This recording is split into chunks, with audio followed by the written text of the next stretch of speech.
Olá pessoal, tudo bem? Vou aqui então continuar a correção que o Tiago vinha fazendo.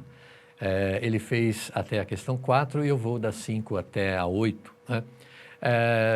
Mas, é claro, como você já deve ter percebido, as questões 5 e 6 ainda são sobre o mesmo texto do Adonias Filho, que é esse que você vê aí, das velhas. Não é? Então, na nossa questão de número 5, né, você vai ter aí o seguinte, considerando as passagens textuais, a letra A, com a presença do termo mãe, né, aí você tem número 1, por que mãe e para quê?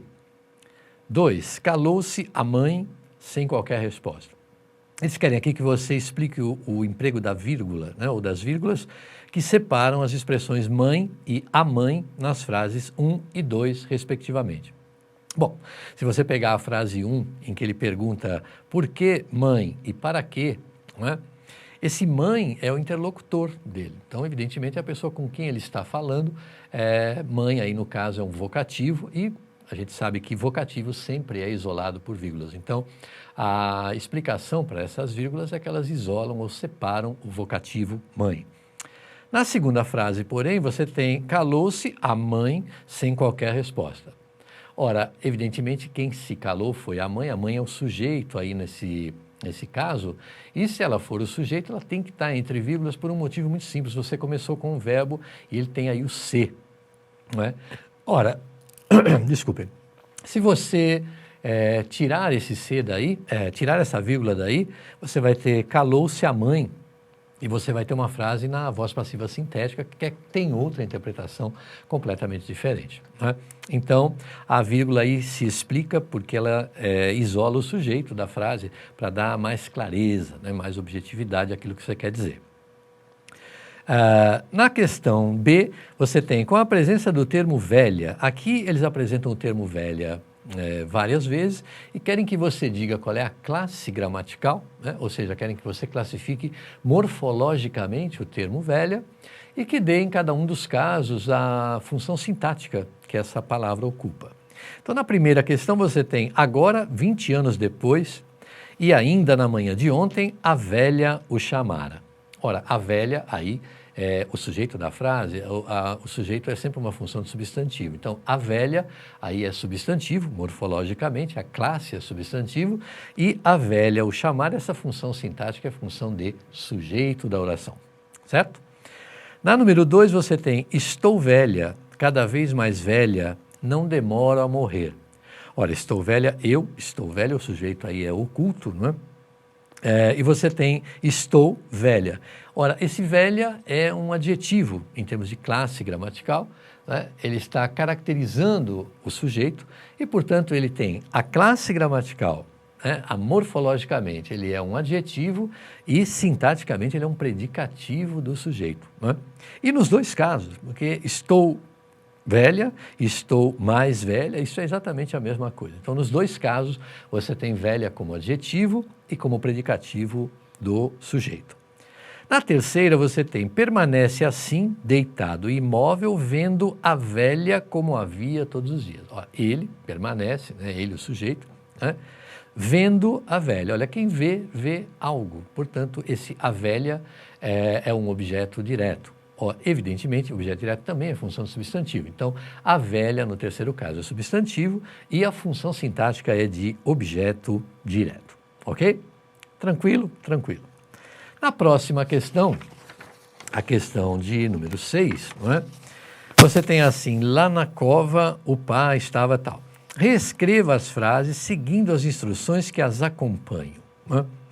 Então, na primeira, lá na cova e tal, eles querem que você substitua o verbo haver por fazer, o verbo chamar e guardar por ser e estar, respectivamente, realizando as adaptações necessárias.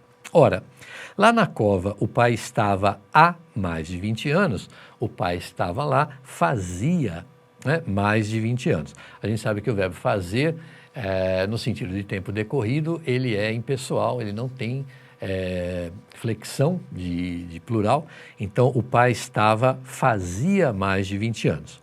ali naquele lugar, entre as pastagens de gado e as plantações de cacau.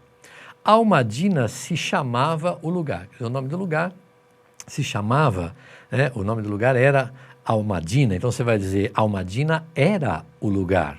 Não é? Era o lugar, está aí o verbo ser. E depois você tem que colocar esse verbo guardava aí na forma do verbo estar. E aí você tem aí os dois pretéritos imperfeitos indicativos. Então, assim, a Almadina era o lugar em que estava, ou no qual estava a ossada do pai no barro duro, ok? Então, essas eram as modificações que você tinha que fazer aí para acertar essa questão. Na letra B, talvez para embrulhar eles com a própria pele, talvez, eles querem que você transponha a frase para a norma padrão. Olha, e por que essa frase não está na norma padrão? Ela não está porque embrulhar eles, isso é uma forma coloquial, né, da gente usar o objeto direto. Então, na verdade, você tem aqui embrulhar. Só que embrulhar, ele é um verbo terminado em R.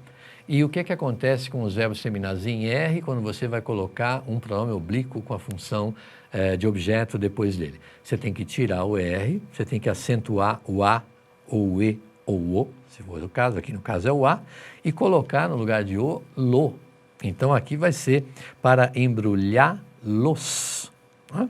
Com a própria pele, talvez. Legal? Tranquilo.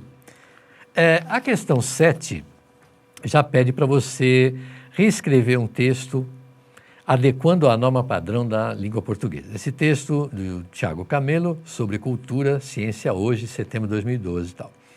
Ora, há uma série de erros aqui, né?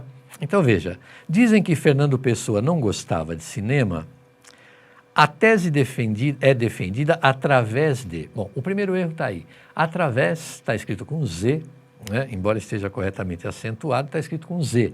Mas nós sabemos que através quer dizer trespassar, passar por meio de, né? Passar por alguma coisa. Então, o através não se justifica aqui, você teria que dizer que a tese é defendida por meio de cartas e textos. Aí vem o segundo erro, aonde o poeta trata dos filmes, ou trata os filmes. Ora, aonde é específico de lugar, quer dizer, você não pode usar aqui com cartas e textos o aonde, né? Então, a gente teria que dizer, por meio de cartas e textos em que, ou nos quais, o poeta trata os filmes com desdém. Tem aí mais um erro, desdém, quer dizer desprezo, né? É uma palavra oxítona terminada em como armazém. Todas as oxítonas terminadas em e ens têm acento. Então, obrigatoriamente, você tem que colocar um acento agudo aí em desdém. No entretanto, bom, esse aqui é mais um erro, né? Na verdade, no entretanto é uma forma coloquial. A gente diz, olha, no entretanto, mas isso é no dia a dia. Na norma culta, você não usa a preposição em mais o artigo o antes de entretanto. Então, fica apenas entretanto, né? Uma observação mais atenta apresentou outra faceta do artista, mais plural até do que os heterônimos sugere. Ora, outro erro aí, não é? O sugere, ele é o verbo que acompanha os heterônimos. Os heterônimos é o sujeito. Se o sujeito é plural, né, você teria que colocar os heterônimos sugerem, né? Botar um M aí. Se não há dúvida de que ele realmente era crítico a obras, ora, mais um erro aí, na verdade, quem é crítico de e não crítico a. Né? Isso é uma questão de concordância nominal. Então, você tem aí crítico das obras de Hollywood, ou das obras hollywoodianas. Né? Você poderia talvez objetar aqui o hollywoodianas, mas esse não era o propósito. Na verdade, você tinha outros erros aí. Então, eu basicamente, ao falar dos erros da questão A, eu expliquei para você a questão B, né? Eu justifiquei as alterações aí realizadas. Então, a primeira lá é que através quer dizer passar por ou trespassar. Você deve trocar por meio de. Né?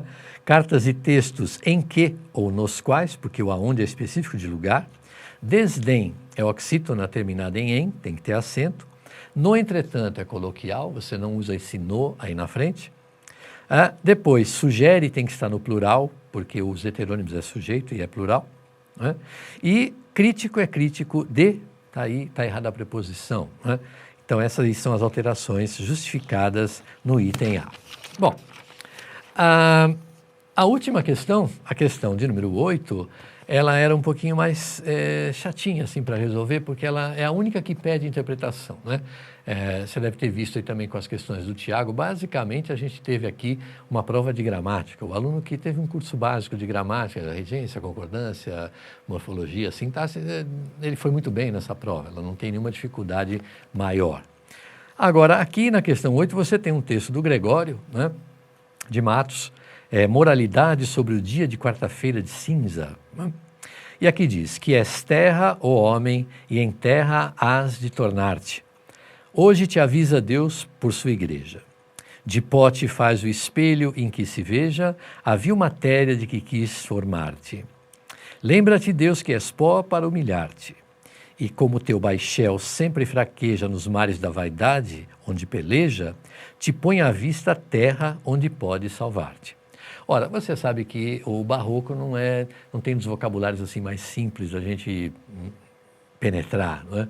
O barroco tem um rebuscamento de vocabulário e outras coisas, ligado àquelas questões do conceptismo, etc. e tal, do Gôngora e etc. Então, tendo em vista a significação e uso da linguagem figurada, explique o sentido das palavras destacadas no poema. Ora, na primeira estrofe, no primeiro verso, ele destaca lá terra, não é? E diz assim, que és terra, ó homem, e em terra hás de tornar-te. Ora, esse terra aí está sendo usado no sentido de matéria. Né? É aquela história do pó, vieste ao pó, retornarás. Né? Já que Deus teria criado o homem pelo barro. Né? Então, evidentemente, aqui, esse terra está no sentido figurado de matéria, né? De barro e tal. Na última, você tem lá assim, Deus lembra que você é pó para te humilhar, né? E, evidentemente, ele põe à vista a terra onde você pode salvar. Esse terra aí é o lugar que Deus te mostra em que você pode ser muito mais do que uma matéria simples, né? Que é aí, sei lá, levado pela vaidade e por outras coisas. Então, essa terra aí tem o sentido de paraíso, né? De lugar perfeito, em que não existe essa vaidade que leva você para a perdição. Né? Então, os dois termos aí, o uso da linguagem figurada, você tem na primeira uma reiteração semântica, né, com matéria, pó, barro, e na segunda, terra como paraíso. Explique o sentido que assumem os termos vil e peleja. Bom, vil, evidentemente, a gente sabe que é desprezível, sem nenhuma importância, não é? Diz assim, a vil matéria, quer dizer, você é barro, você é pó, isso é uma matéria sem importância, né? Isso é algo desprezível e tal. E peleja, está lá embaixo, ó, e como teu baixel sempre fraqueja, baixel é derivado de batel, né? Que é uma espécie de embarcação. Evidentemente, aqui a vida do sujeito é metafórico, né? Fraqueja nos mares da vaidade, onde peleja, quer dizer, onde ele luta, onde ele vive. Né? Então, peleja aí como luta, ou vida e tal. Tá bom? Então, espero que vocês tenham ido bem. Um abraço, até a próxima.